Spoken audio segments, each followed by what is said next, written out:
Do Subnautica, Factorio, Planet Crafter or Satisfactory scratch an itch? How about them all together? Meet Star Rupture!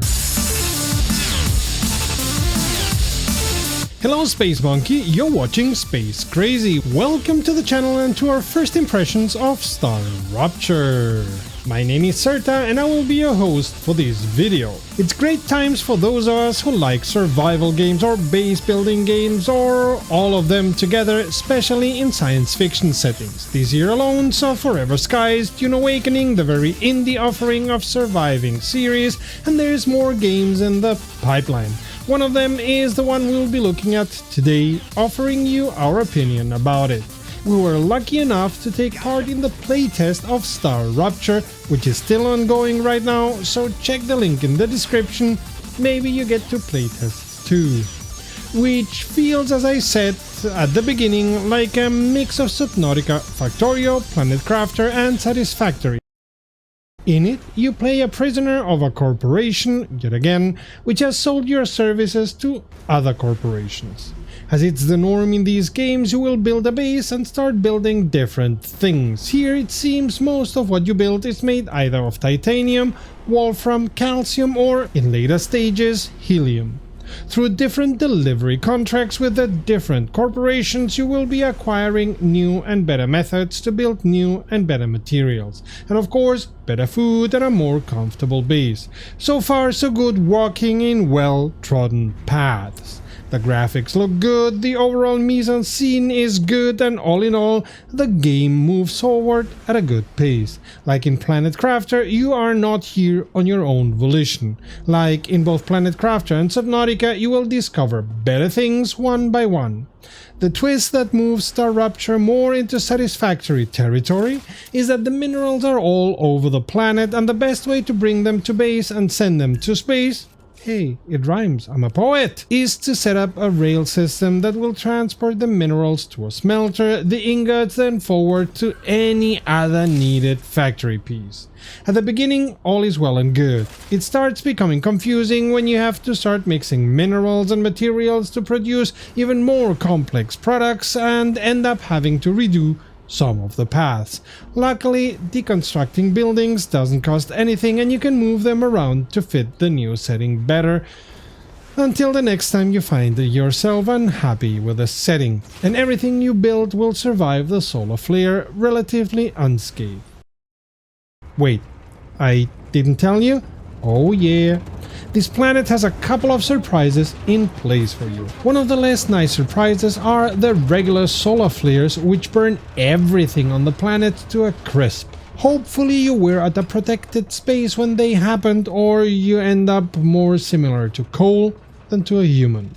Life on the planet seems accustomed to this, as you will find yourself on a green planet quickly enough once again, until the next solar flare. Another bad surprise are the arachnids, which will hunt you relentlessly until you get rid of them, infecting you and any part of your base they can get on. And you will also find remnants of past bases which you can loot if the arachnids let you. These are also important for a different reason than just scavenging.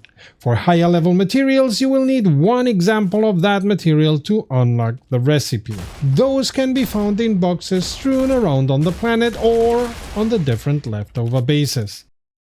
Now, as I said, this is a playtest, something like an open alpha or beta testing to see if things work well. And I suppose create a little buzz around the game. Things like co-op mode are not available yet, you can only play in single player mode, and only about 15% of the planet is available. But those 15 have kept me going for about 8 to 10 hours of gameplay already, and I haven't reached the limit yet. Seems we may have a lot to do on this planet once it enters early access. Also, there are small bugs here and there, computer bugs, that is, not the arachnids I was talking about before, and in these 10 hours the game crashed twice on me. But Truth to be told, I've seen releases into early access which were in far worse conditions than this alpha playtest release. Technically speaking, the codebase seems to be quite stable and nearing full release conditions. Speaking about the gameplay, I not only like the graphics, I like the way the developers have interwoven the different types of survival games into this mixtape of a game. I of course like the base and industry building. I like the exploration part, and the pace set by the different contracts with different corporations is well executed and sensible. At the moment I'm having lots of fun in this playtest, but as you know, I love Planet Crafter, and as you don't know, I'm quite fond of these factory building games.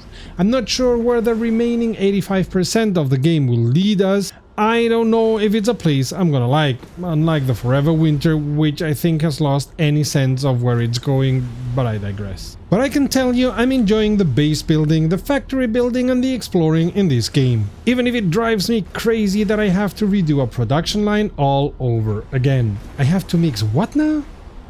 I'm looking forward to the early access in autumn, especially as this game will have a co-op mode, which I suppose will be similar to Planet Crafter's co-op mode, which is a lot of fun.